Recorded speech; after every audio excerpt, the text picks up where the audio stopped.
Good afternoon, dear viewers and listeners. My name is Maria Lihus, and I'm glad to greet you at the third meeting of the cycle Perspectives of Ukrainian Cinema. This is a cycle of interviews and lectures with experts about Ukrainian cinema, its history, representatives, and trends. This meeting is conducted on the basis of the IFIL Nova University of Lisbon. Today, we are going to talk about Ukrainian Hollywood in the Roaring '20s.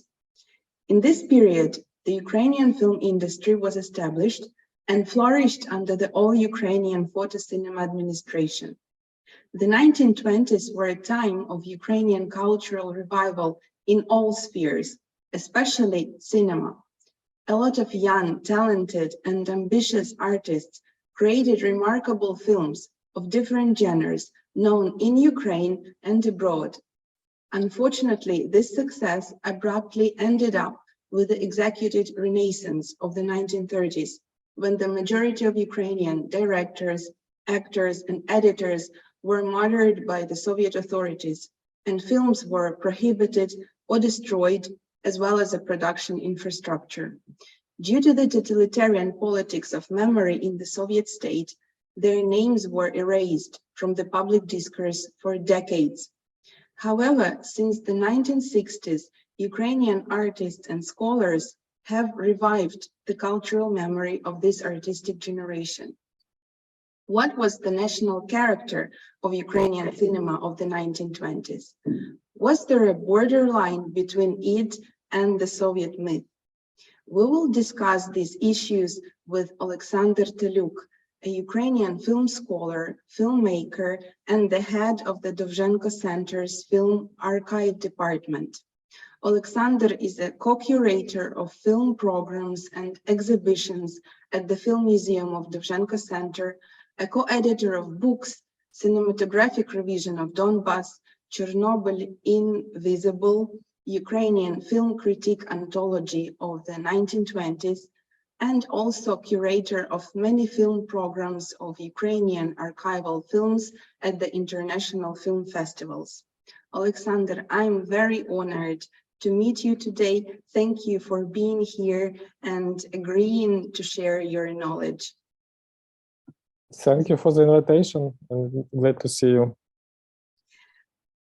Ukrainian cinema of the discussed period, the 1920s, is often addressed as avant-garde, experimental, and modernistic. In other words, it is perceived as a revolutionary phenomenon. It's interesting, how would you characterize this period in the development of Ukrainian cinema? Thank you for the question. Of course, you use this very good word, revolutionary. It was a word that very useful for describing all historical background of 20s, but it was also important for the cases in arts.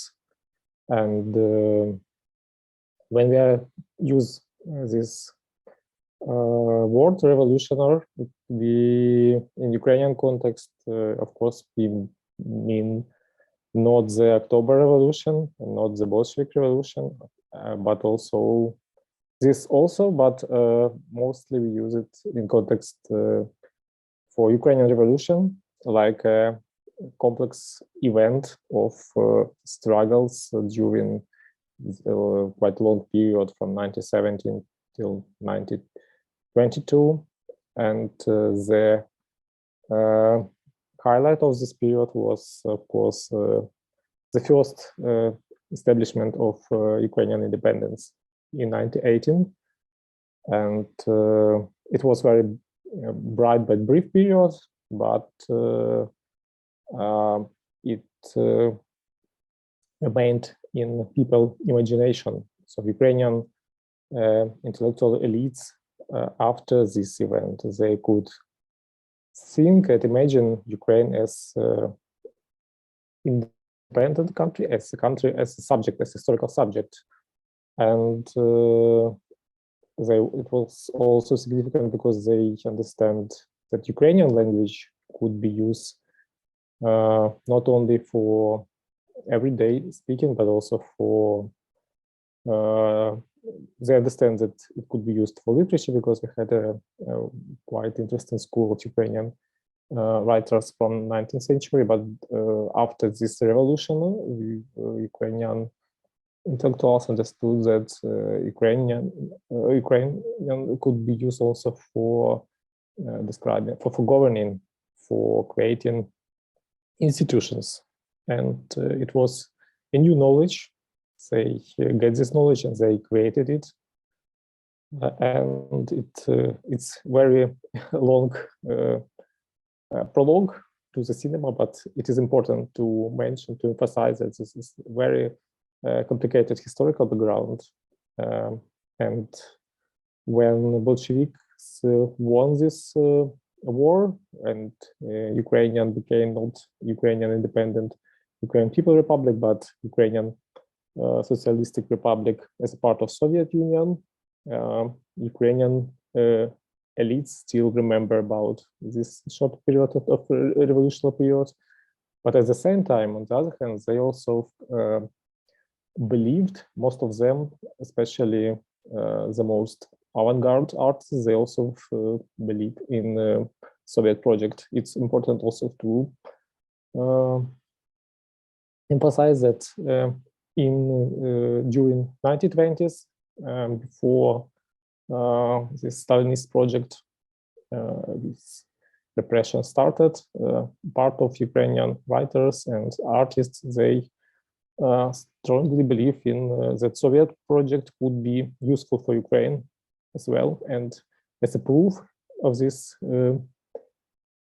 trust was Ukrainization policies that was conducted during this.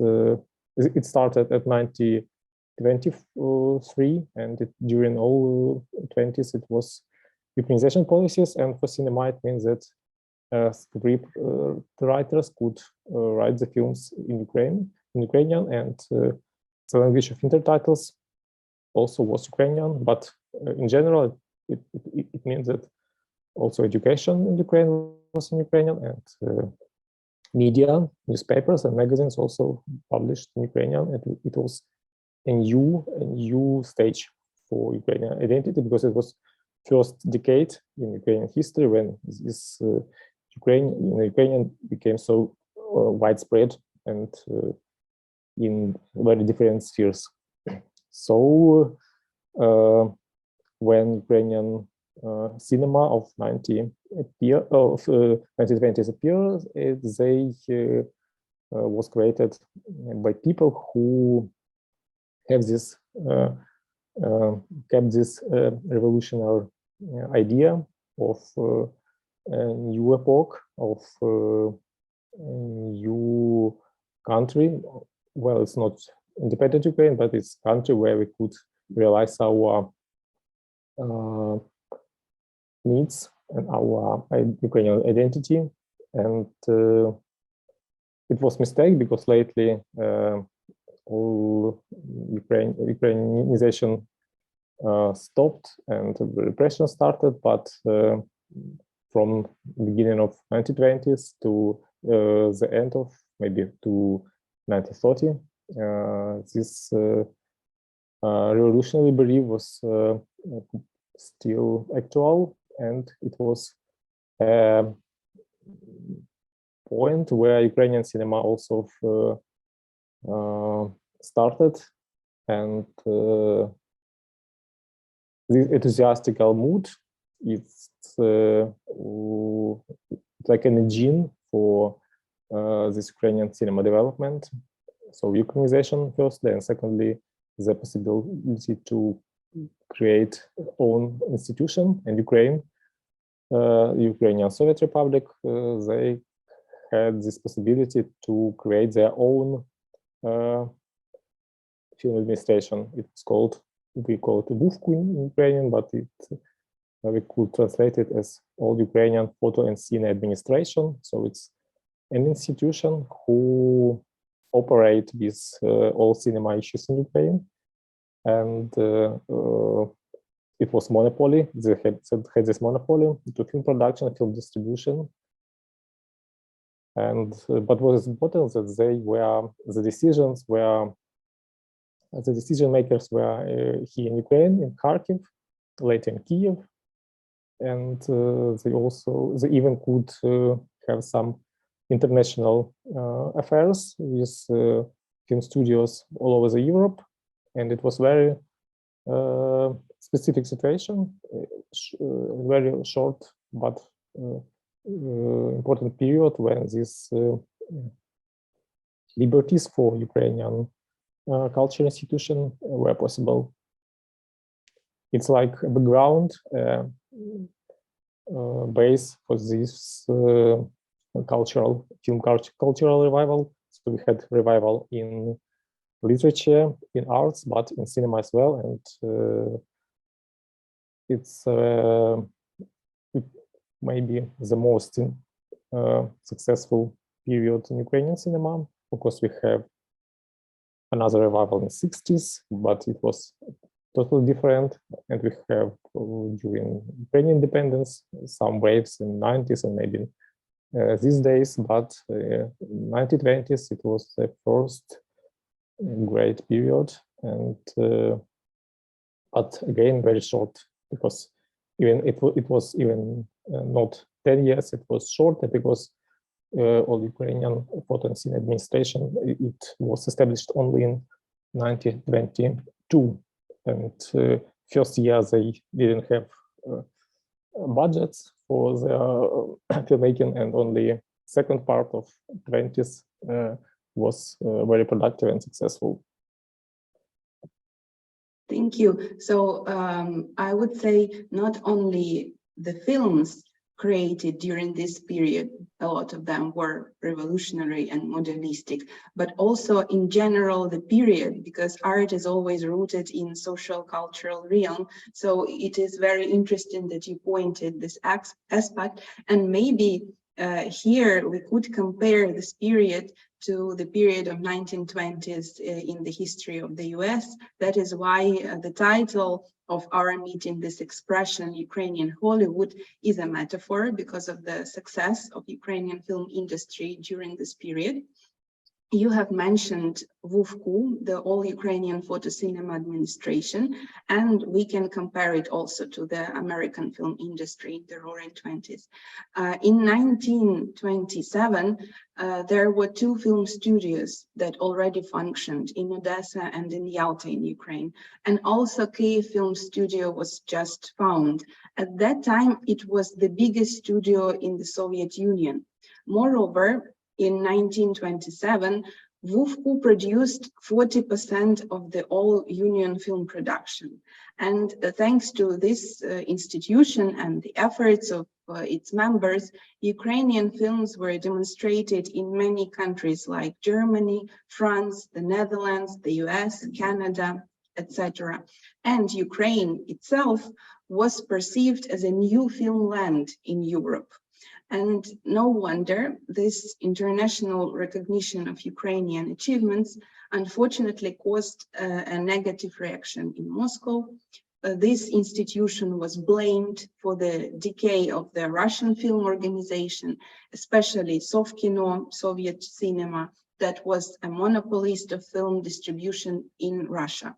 The premise of such attitude, of such accusation, was that Ukraine did not buy Russian films to demonstrate them in Ukraine, because, as you mentioned, WUFCU had made the decisions in Ukraine related to the film industry. At the same time, producing fewer films, often Moscow intentionally presented Ukrainian films screened abroad as Russian films. And finally, this short period of revival ended in 1930, when this institution was eliminated.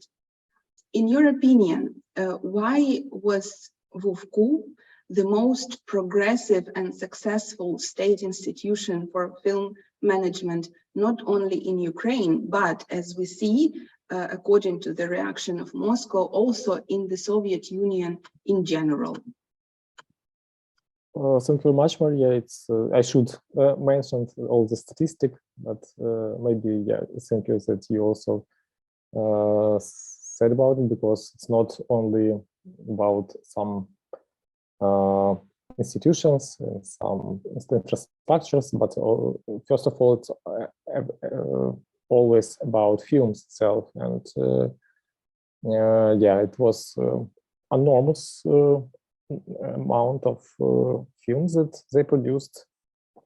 By the end of 1940, they produced 140 fiction films, features, and it's of course it's just one part of the spectrum, because they also produced the first Ukrainian animation films, and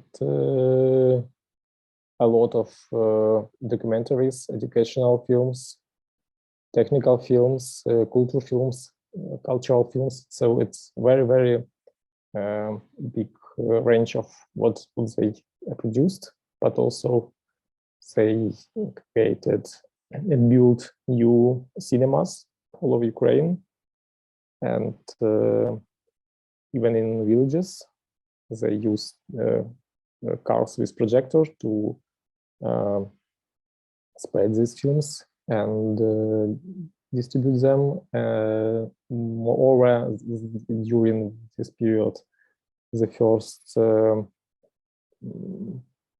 institutes, universities, that first schools and university of film university appeared, and they also gave this knowledge in Ukrainian. And moreover, they built a factory for production film, and film stock. And it was also a novelty, because all films from Soviet 20s, they was shot on film from that they bought in Germany, and only at the end of 30 this factory appeared, and in 30 some of films were shot to the film stock that was produced directly in Ukraine during this period. And finally, they also Vuvku also started Ukrainian film magazine Kino, which was also very successful and had a very big audience. It's just some points that I would like to spotlight, that to show how different was their activities. And but first of all, it's films, and the number of films they produced, because they desired to produce even more, but it's also a very big number, and it's even more than Ukraine in our days that Ukrainian studios produced. Not all years, but some years Ukrainian studios produce less than Vuvku studios, this 203 studios. And I even would like to emphasize that this Kyiv film studio was the biggest not only in Soviet Union, but it was the biggest in Europe. And this context of understanding Ukrainian cinema and all photo and cine administration, like not just Soviet institution, but like a type of all Europe institution, it was also important for Vuvku's managers and directors and writers and producers, because they were very open for some European trends. They had kind of embassies in agents in some European countries. For example, in France, they had a Zendislav filmmaker who was Ukrainian, who also was a member of this French avant-garde movement. Also, they visited German studios many times. For example, Dovzhenko even studied in Germany. I don't know, did they visited Portugal, but probably why not? Maybe also Portugal, but the connection where these bonds were very strong. We could say that this connection between Ukraine and Europe in this time was very even stronger. The connection between in cinema, this cinema networkings, that was even stronger than between Ukrainian and Russian studios, what is interesting, because they considered Russian studios like their rivals, like the studios who wanted to have this competition for money with them. But European studios and European cinema was a matter of inspiration for them. But of course, for Europe was close to near to them, and they watched a lot of European movies and inspired, of course, by them. But USA and Hollywood was something which was very far and which was easy to idealize and to create this very remarkable image that the real cinema only in Hollywood. So it was very popular trope to mention. First of all, they mention Odessa Film Studio as Hollywood near the Black Sea.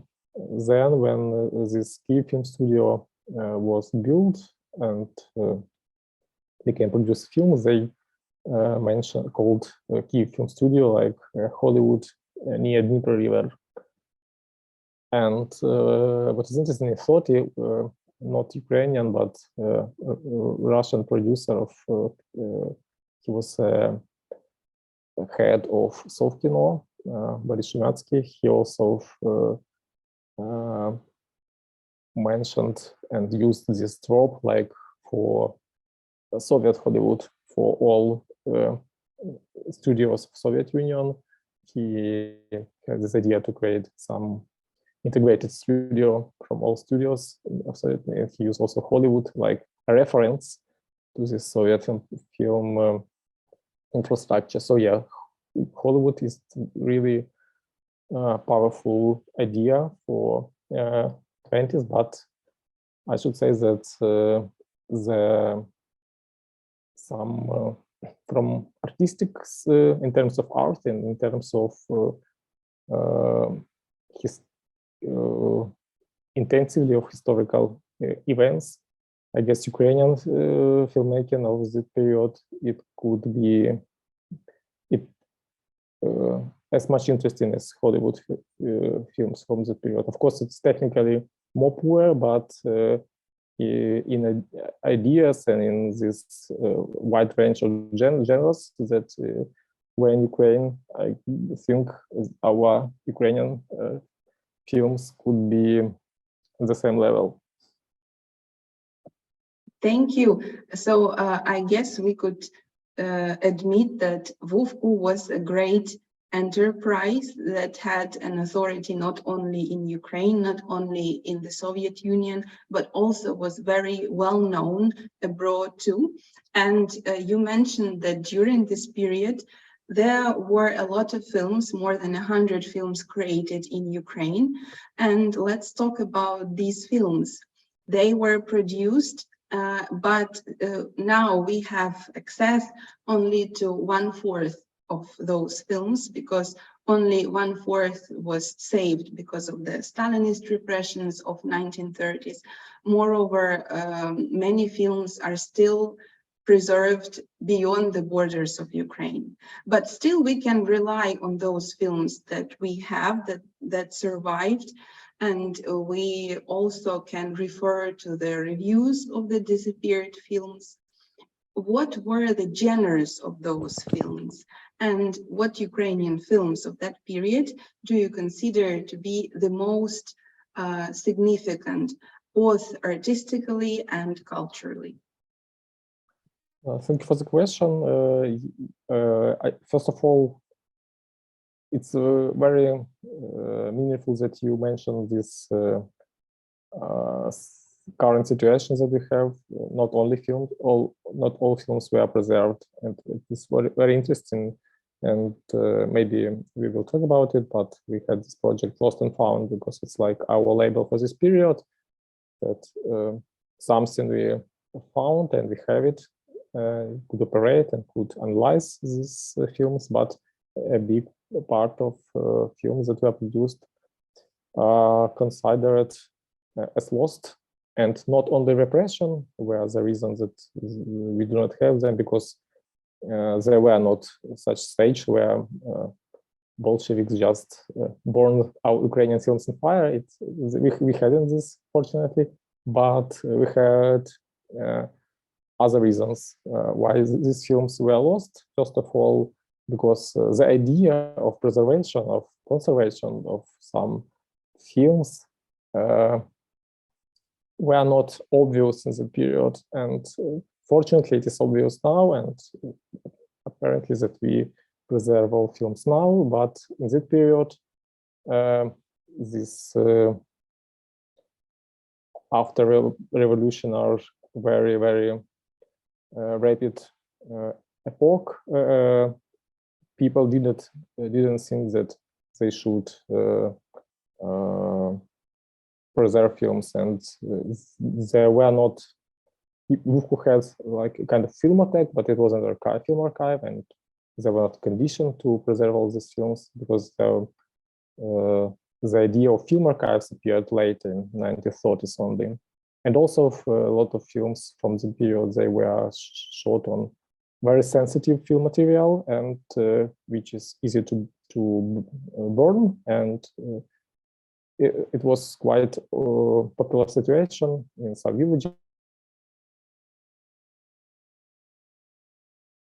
Projector shows this film. It was just because of temperature of problem of projector, the film was burned itself because of this sensitivity, and many films were lost just because they were shown in were shot on very sensitive film and were shown in very not specific condition.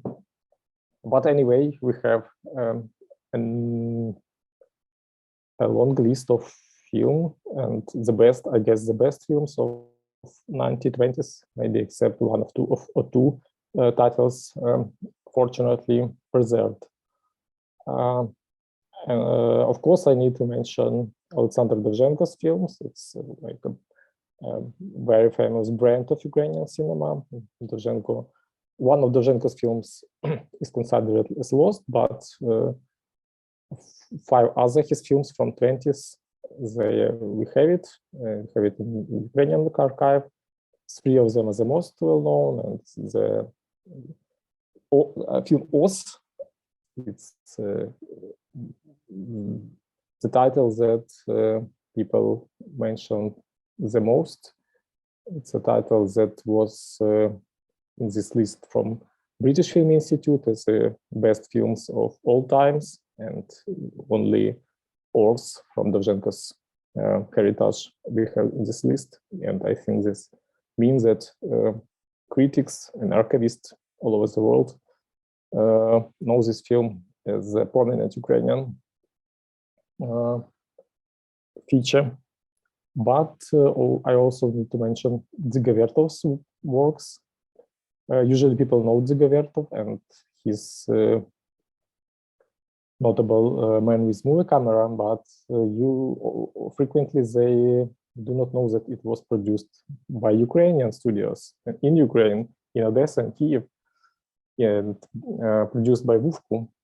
So it's very important also to, because Vertov, opposite to Dovzhenko, Vertov, critics understand it is like an international artist, like artist who against the national borders. But anyway,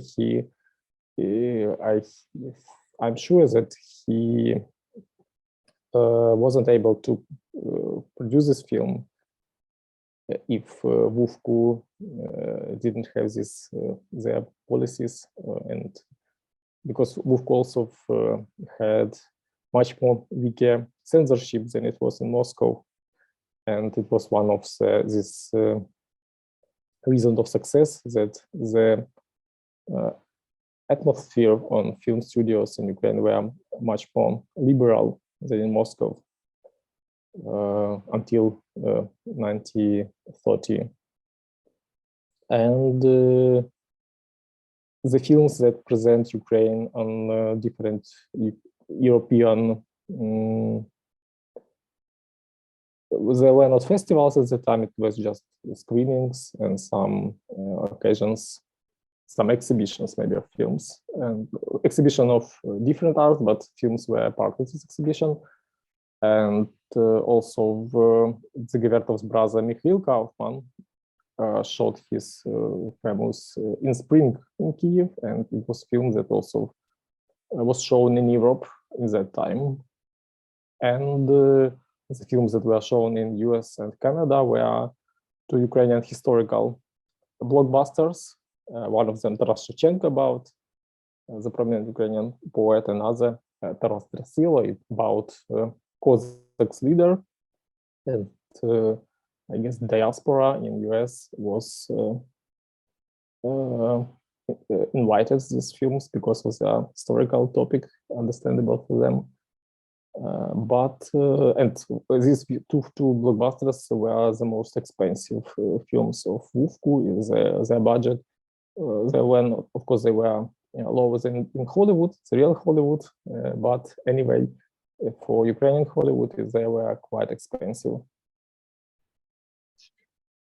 You mentioned that Dzygovertov and Oleksandr Dovzhenko were the best known and are still the best world-known artists, directors from Ukraine, and their creative works are highly appreciated. The first Ukrainian sound film, Enthusiasm, Symphony of Donbas, was directed by Vertov and filmed in Ukraine.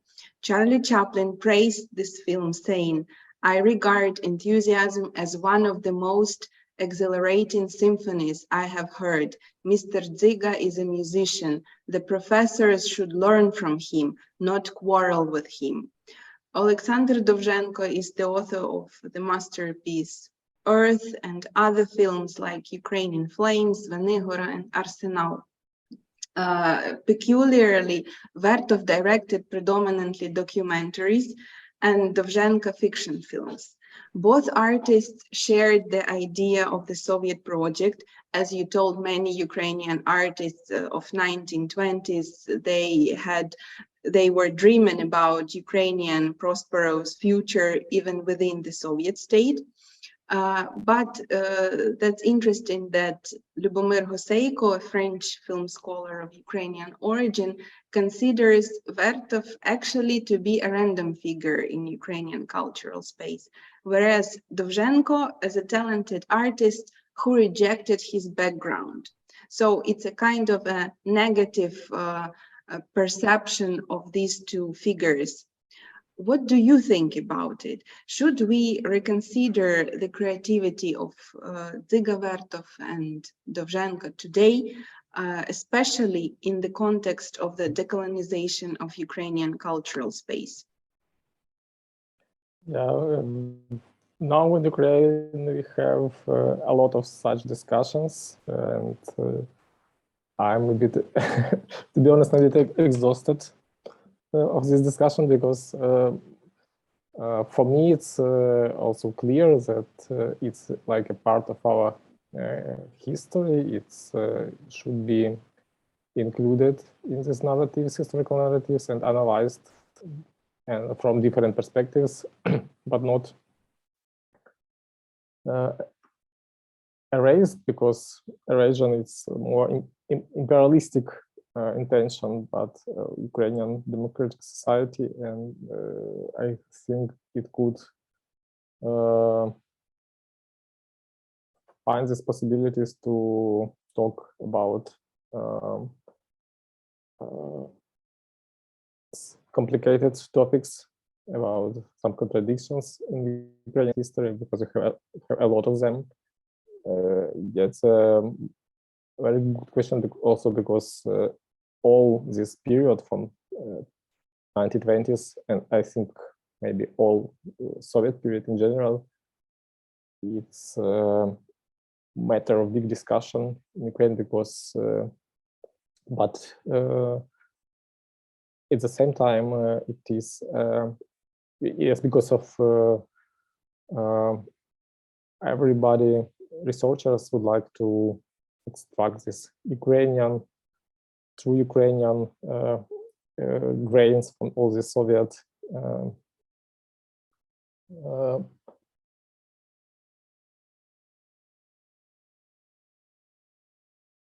films and arts in general, and all cultural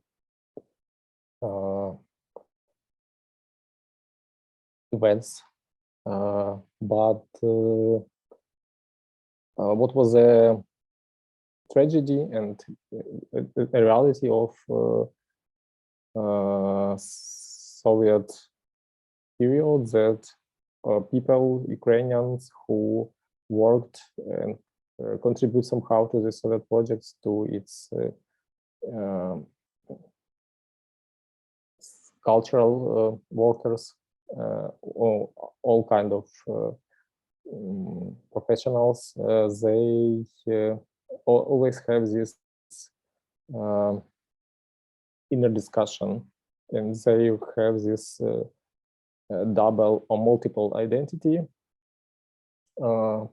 and all the time, maybe all the days, they need to combine these different identities. And of course, maybe it was easier to be Russian in the Soviet period, because this Soviet Union after Stalin, during the Stalin, and after this Stalinist heritage, it was a new iteration of the same Tsarist empire, but it was it had other title and had other ideology and use other medias, but it was, in general, they use very imperialistic approaches in their politics. And if you're Ukrainians, of course, were like a periphery in this complicated Soviet reality. But to survive and to have capacity to create something, they should search for some this inner combination between Ukrainian identity and Russian identity, national identity, imperialistic identity. And I guess it was a very hard period to for them to listen all these inner voices and to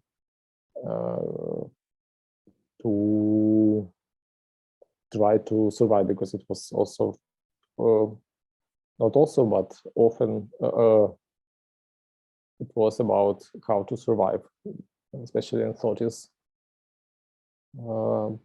That's why, yeah, of course, we need to say that Dovzhenko collaborated with Soviet authorities, with Soviet regime, with Soviet ideology, especially in his late films. But it's not the only way how we could explain these films, how we could describe them, because they also had some, in terms of art, they also interesting. The same situation with a lot of Russian directors and artists who were invited to Ukraine, invited or just sent it to Ukraine to create their artworks here. Of course, they were Russians, but a lot of them left a very interesting pages of Ukrainian cinema here, and Dziga Vertov left maybe the brightest page of Ukrainian avant-garde And it is important to emphasize on me that maybe Vertov period in Ukraine, it was very short, it was only 3.5 years, but it could realize 3 of his the best movies here, and movies which were produced according to his manifestos. So only this Ukrainian ambience allowed him to create that poetical language that he elaborated before this. And in Russian studios, he didn't have this condition, because he was always blamed on Russian studios, and only this short Ukrainian period was good for him. It was the most productive period of his life. And also not only Vertov itself and his identities and his personal story, but the infrastructure and the context of his movie, they are totally Ukrainian, because he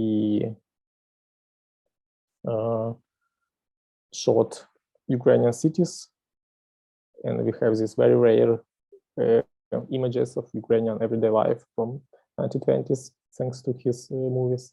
And of course, he shot his films because Bufkus infrastructure was created before it, and hundreds and thousands of people worked on these factories as technical workers who helped him to realize his dream and to produce his film. So this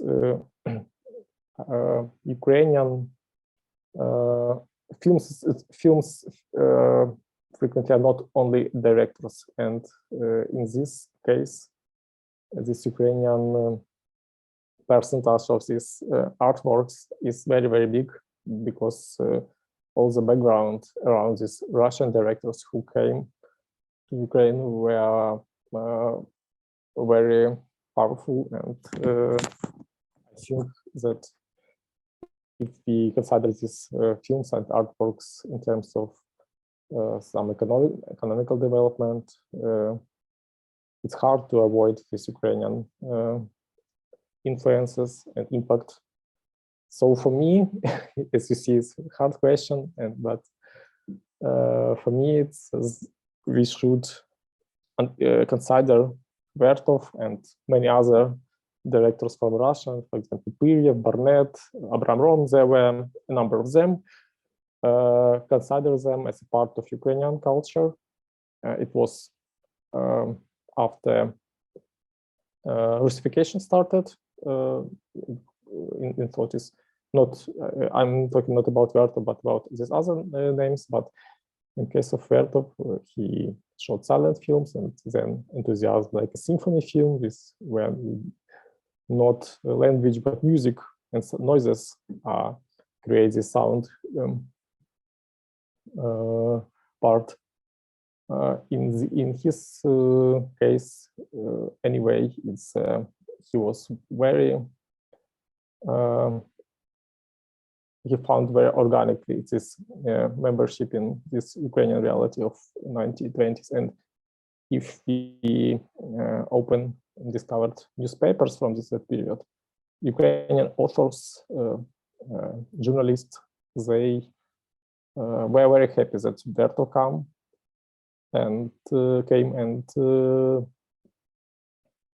it was a discussion around him, and they considered him like not the alien, but like the person whom they waiting for, and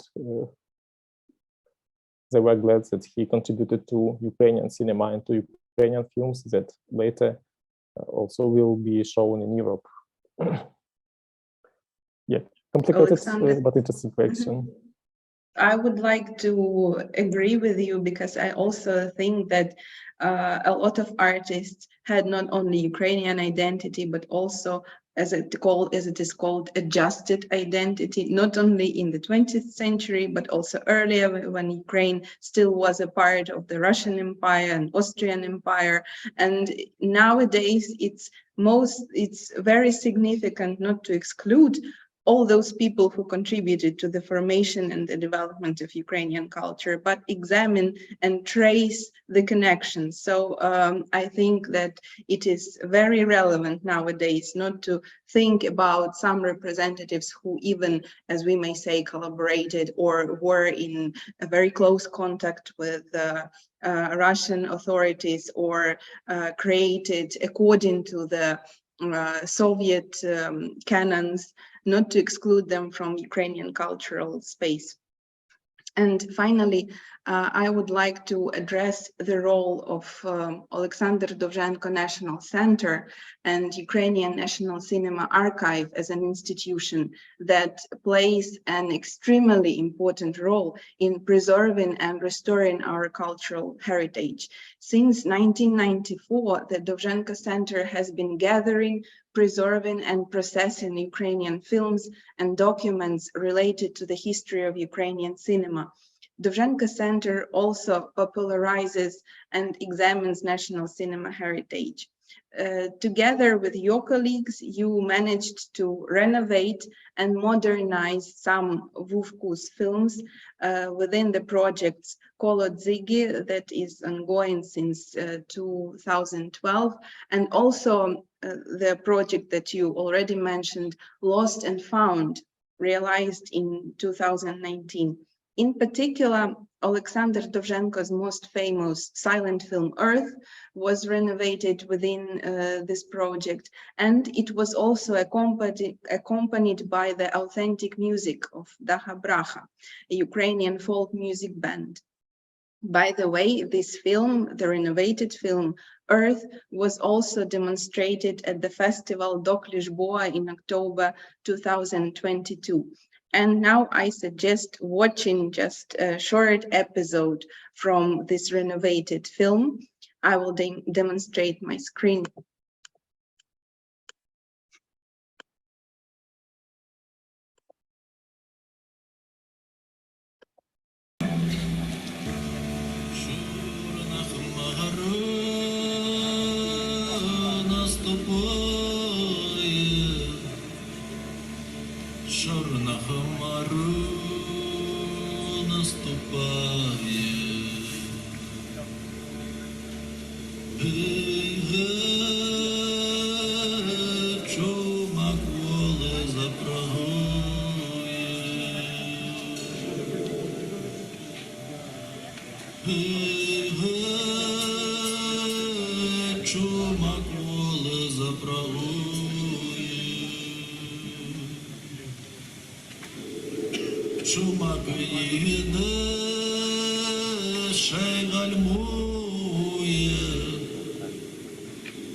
You were the initiator of these successful projects and also the co-curator of the project's exhibitions. Could you please tell us more about these projects, about the goals that you set?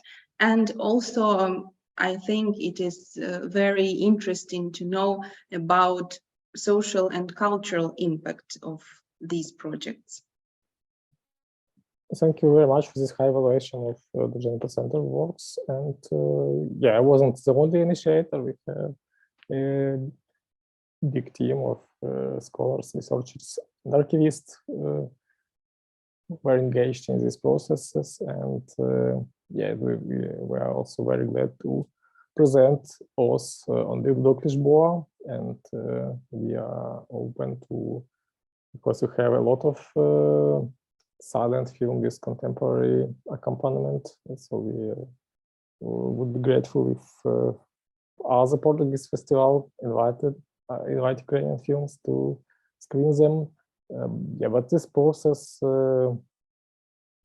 started not very long time ago. It maybe in the beginning of 2010s. The team of the Dovzhenko Center was changed, and some new wind was blowing, and we decided that we definitely need to not to preserve film, but to make it visible, to make this heritage popular somehow. And well, we invented different formats to this popularization. First of all, for silent films, we commissioned Ukrainian contemporary musicians to create the new sound score for these films. For later periods, we just created some educational programs, and with lectures, screen them. But also it worked in some like a film club formats at the same time. But for the as contemporary current media also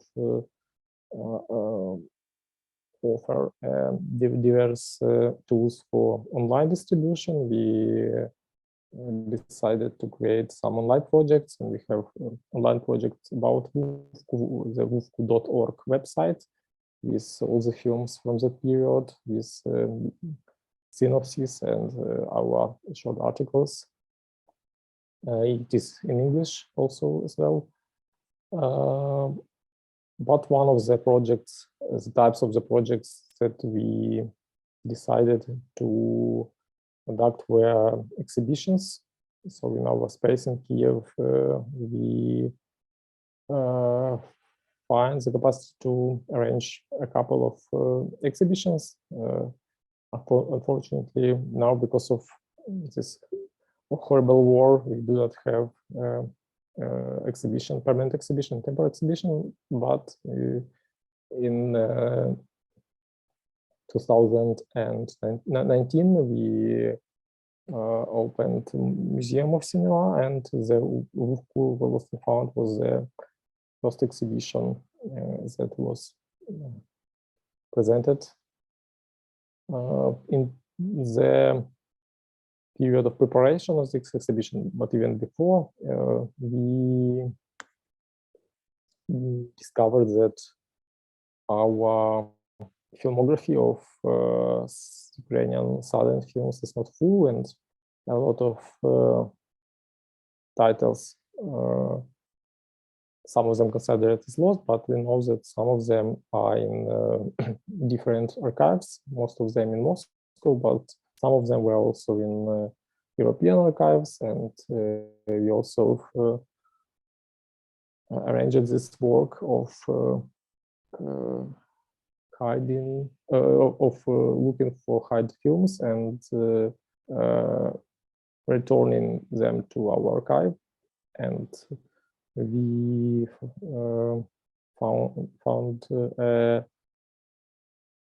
for example, film Tamila in this archive, and also film A Man and the Monkey, even in Tokyo Film Archive, and also in archives in Bucharest and in Paris, in Cinémathèque Française.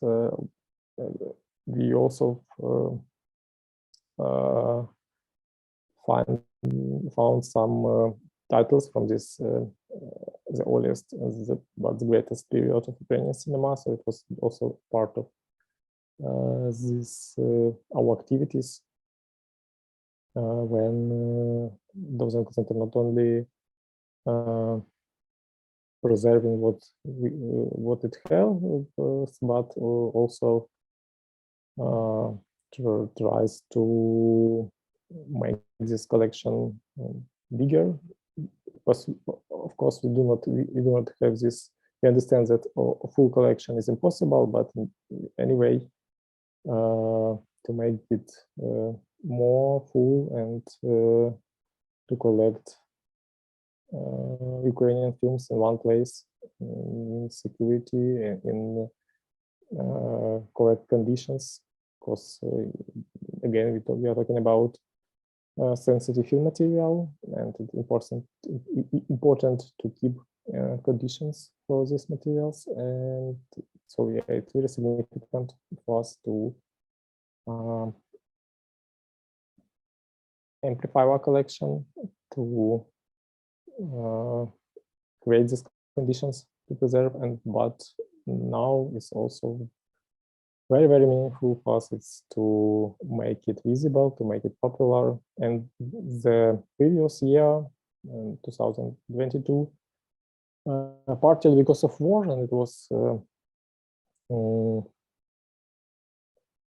not very good context, but the other side of this context was that Ukraine in general, in Ukrainian culture, they became more visible in Europe, and we get a lot of requests to screen Ukrainian films somewhere. And I guess this collaboration with Dr. Lisboa was one of these requests. And all the time we're really happy when we have this possibility to screen Ukrainian film somewhere. We had a lot of screenings in Cinematographic, Deutsche Kinemathek, etc., and cinematheques and film festivals, and all the time it's an event for us, because the other side, the dark side of each screen, is that we need to create the high quality film copy, digital film copy.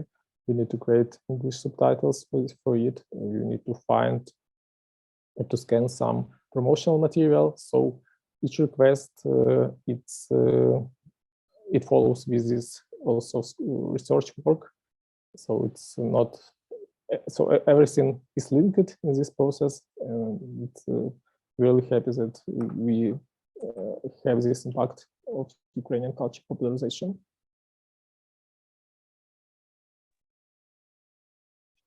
Thank you very much, Oleksandr, for your deep and very, I would say, revealing deliberations about Ukrainian cinema of the 1920s. I also admire your great work as a scholar and an activist, your research that preserves and promotes Ukrainian cultural heritage.